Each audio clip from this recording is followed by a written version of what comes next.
पहले नहीं रियली में आगे और ही रहे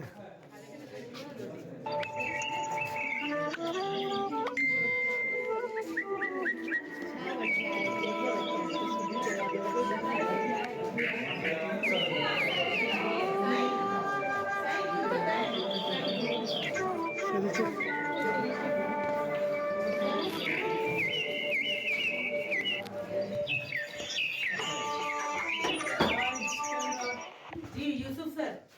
एक्चुअली ये बेलात है इमाम आगा हसन अली शाह का। इमाम आगा हसन अली शाह आगा खान अव्वल जब ईरान से हिजरत करके बड़े सगीर तशरीफ लाए तो सबसे पहला जो उनका मस्कन था या जहाँ पर वो ठहरे थे वो ये जगह थी।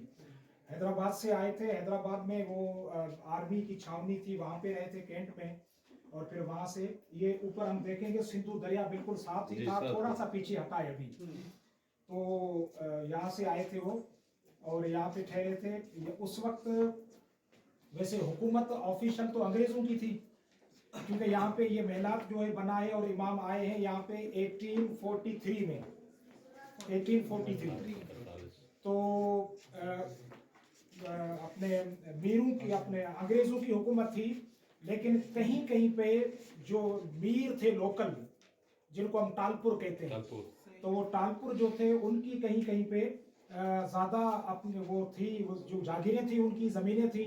तो इस इलाके में भी एक मीर रहते थे जिनका नाम था मीर नसीरुद्दीन। मीर नसीरुद्दीन, जिसको मीर नसीर खान भी कहते हैं, वो यहाँ पे रहते थे। और यहाँ पे जब इमाम आए तो इसी यानी कि जगह पे, यानी कि जिसको हम ये टाउन है झिरक टाउन, इसमें तकरीबन 350 के करीब इस्माइली आबाद थे। और इसके इर्द गिर्द यानी ये वो इलाका है कि जो इस्माइलियों का सेंटर था एक लिहाज से। एक तो ये दरिया का किनारा है और यहाँ ये झिरक में जब इमाम आके यहाँ पे ठहरे तो ये एक लिहाज से दरखाना या मरकज हो गया, हेडक्वार्टर हो गया। और जो लोग यहाँ पे आते थे उनकी खिदमत होती थी। और ये आगे जो हमने देखा है जो सहन है और ऊपर तख्त जो बना हुआ है, यहाँ पे इमाम बैठते थे और जमात ग्रुप की शक्ल में आती थी, यहाँ पे बैठ के इमाम का दीदार करती थी। इसी दरिया से हम थोड़ा पीछे आगे जाएंगे इस तरफ, तो आगे है एक जगह दरिया के उस तरफ, उस किनारे पे, ये दरिया के इस किनारे पे, वो उस किनारे पे, उसको कहते हैं मुल्ला कात्यार। वो जगह है जो कदीम इस्माइली जमात थी वहां पे भी। अब वहां पे इन दोनों यानी कि दरिया के ऊपर से इन जगह को मिलाने के लिए अभी कुछ साल पहले पुल तामीर किया गया है और उस पुल का नाम आगा खान पुल रखा गया है।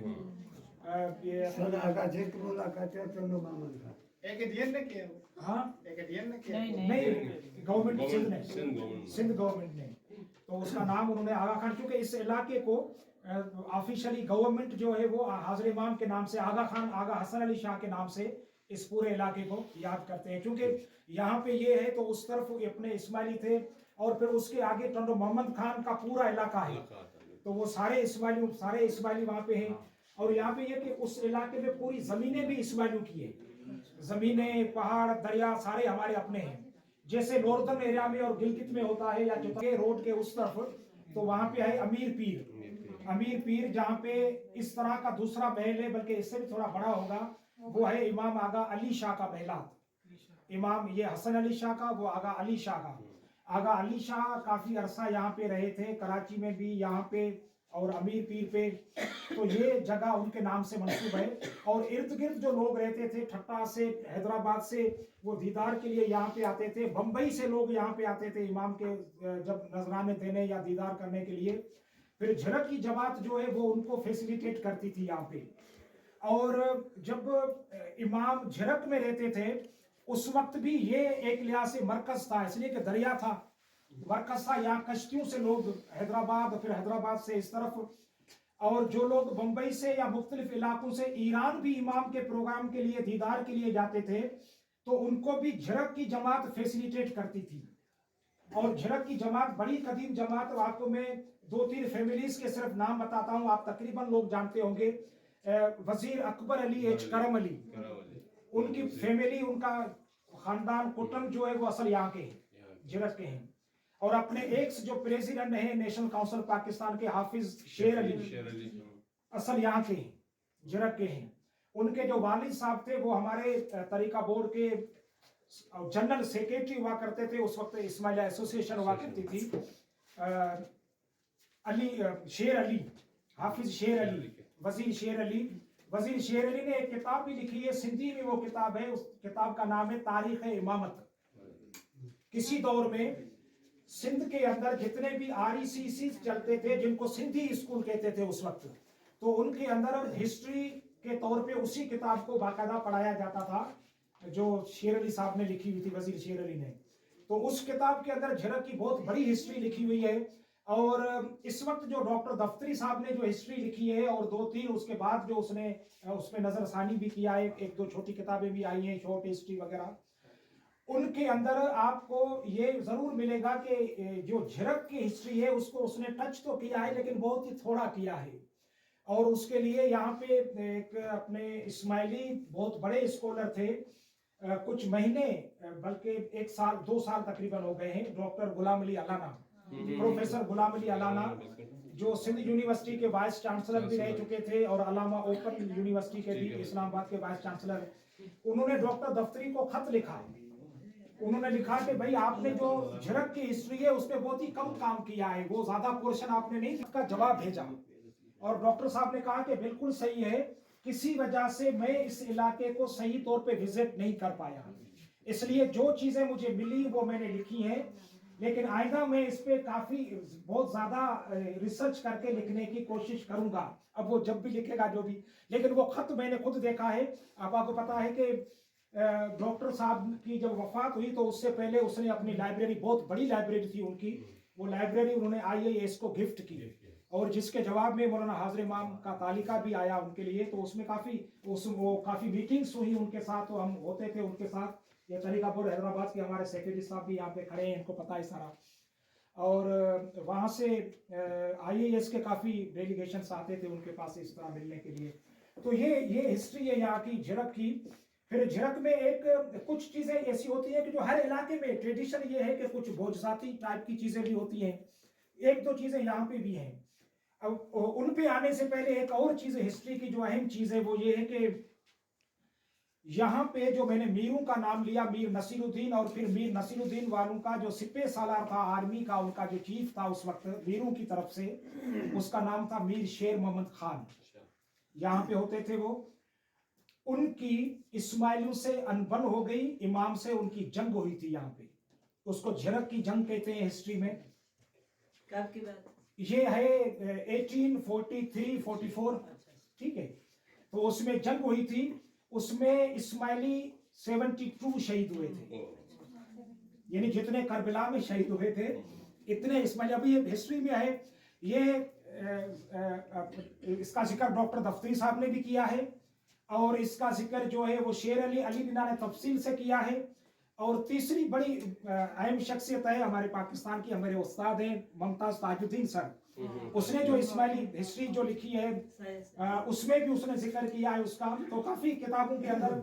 और यहाँ के जो लोकल लोग हैं नॉन इस्माइली जो सिंधी हैं, उन्होंने भी अपनी किताबों के अंदर उसका काफी जिक्र किया है कि इमाम से मीरों की अनबन हो गई, और इमाम के पास कुछ जो चीजें थी, माल और अहबाब, ऊंट, बकरियां, ये काफी इमाम के पास इस तरह के घोड़े अच्छे, वो जमाना था इन चीजों का। तो उन लोगों ने उनको लूटने की कोशिश की लेकिन वो लूट नहीं सके। फिर उसके नतीजे में इनकी जंग हुई आपस में, और ये जंग उस वक्त हुई कि जब लोग इमाम के दीदार के लिए यहाँ पे आए हुए थे, काफी इर्द गिर्द के लोग जमा थे यहाँ पे, उस वक्त उन्होंने हमला किया, और जिसके नतीजे में 72 इस्माइली यहाँ पे शहीद हुए, ठीक है। तो ये लोकल जो अखबारात यहाँ के हैं वो भी वो दिन जब आता है तो उस बाकायदा अखबारों के अंदर भी उस चीज को लिखते हैं। यहाँ पे थोड़ा सा दूर एक मस्जिद है, वो अभी इसनाशरू के उसमें है, इसनाशरू की मस्जिद कहलाती है। उसके मस्जिद के साथ ही उनकी कब्रें हैं, एक ही कब्र है कि जिसमें उनको दफन किया गया है। और यहाँ पे एक मशहूर अखबार उस वक्त निकलती थी, अल वहीद, अखबार अल वहीद।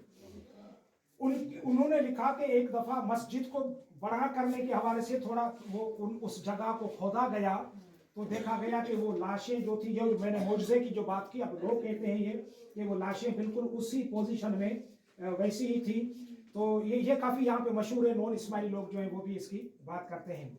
और इसके दरिया के उस तरफ जो है अपनी बहुत बड़ी आबादी है इस्माइलियों की, जो टंडो मोहम्मद खान से उनका आगाज होता है, फिर शाह कपूर आगे आता है, शाह कपूर के बाद जो है फिर आगे आप जाएंगे तो सुजावल आता है, और सुजावल फिर पूरा शाह बंदर एरिया जो है, ये आपा लोग जो है ये असल ये सारे कहाँ गए, ये जो ये सारे यहाँ के, और इनके भी जो अमीन सर वाले, ये वो डॉक्टर वाले सारे इसी इलाके से हैं, अपने टंडो मोहम्मद खान और इस इलाके से। तो ये इलाका इस हवाले से काफ़ी इस्माइलियों के हवाले से यानी कि एक लिहाज से बुनियादी इलाका है। सिंध की हिस्ट्री में यहाँ पे जो लोकल सिंधी लोग हैं वो इसको पहला दरखाना कहते हैं। ये हिंदू पाक का पहला दरखाना है, और इसके बाद बम्बई इंडिया जो है वो दरखाना बना था। ये इसकी प्लॉट उस तरफ पड़ा हुआ है। इस जगह पे मोहम्मद अली जो ये पूजा थे, मोहम्मद अली साहब के जो वालिद साहब थे जिन्ना पूजा, उनका घर था यहाँ पे।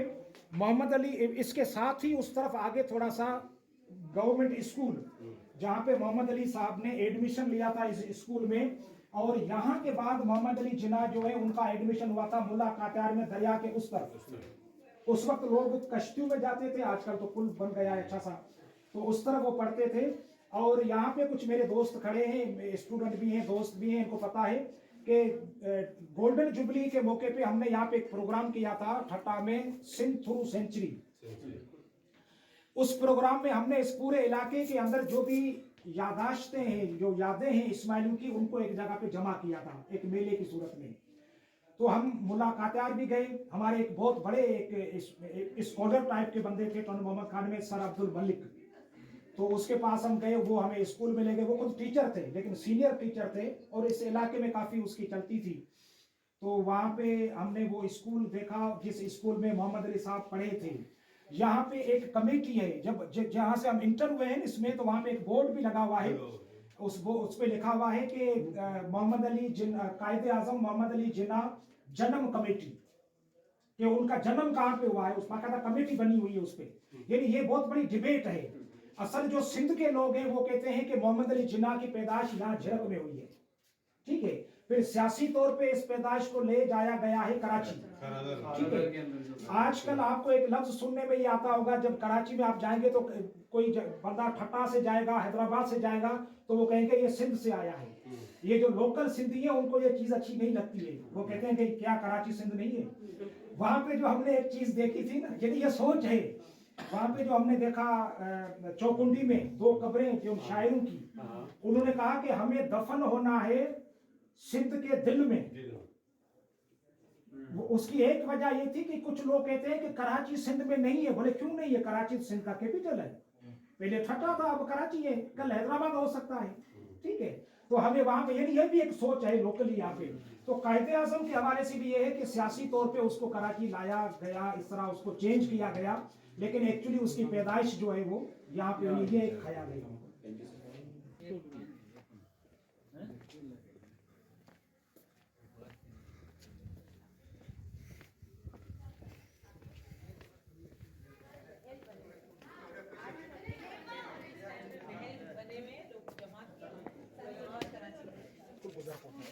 वो जो आपने कहा कि जो निकले थे मोना, तो कहते कि घोड़े पे बैठ के यहाँ से दरिया में से निकले थे।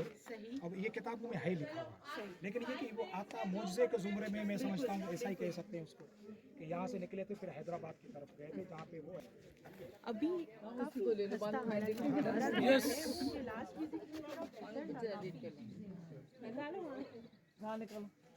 खुद ही ना निकल जाना।